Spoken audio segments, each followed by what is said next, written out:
Bonjour à toutes et à tous, au programme du JT de ce jeudi 30 avril, super bonus écologique, bulletin de paye et entrepreneur individuel.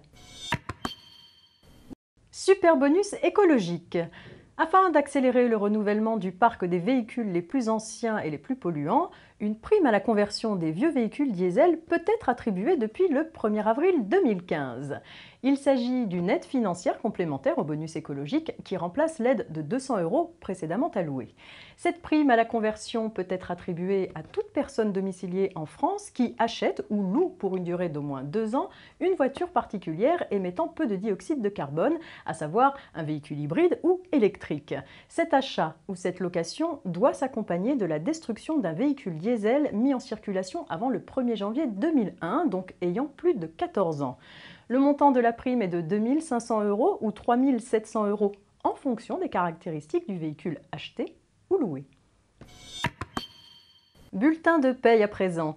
Le bulletin de paye doit comporter un certain nombre de mentions obligatoires, notamment l'intitulé de la convention collective de branche applicable aux salariés ou, à défaut, la référence au Code du travail pour les dispositions concernant la durée des congés payés et la durée des délais de préavis en cas de cessation de la relation de travail avec le salarié.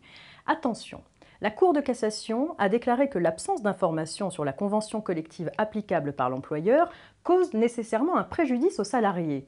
En conséquence, si le salarié n'est pas informé, notamment sur son bulletin de salaire de la convention collective qui lui est applicable, il peut obtenir en justice des dommages et intérêts.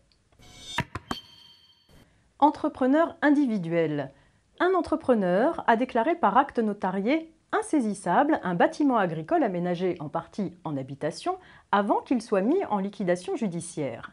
Le liquidateur a été autorisé par le juge commissaire à poursuivre la vente du bâtiment par adjudication judiciaire.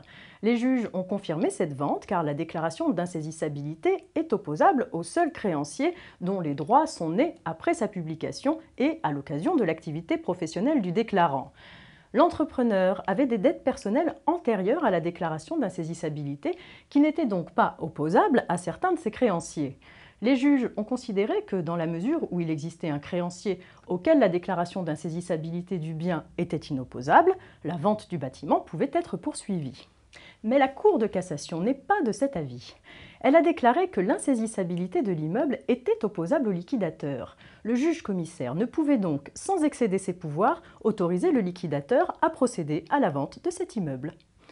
C'est la fin de cette édition. Je vous remercie de votre attention. Demain, vendredi 1er mai, c'est férié, il n'y aura donc pas de JT, mais je vous retrouve dès lundi pour un nouveau tour d'horizon de l'actualité juridique. Excellent week-end à tous.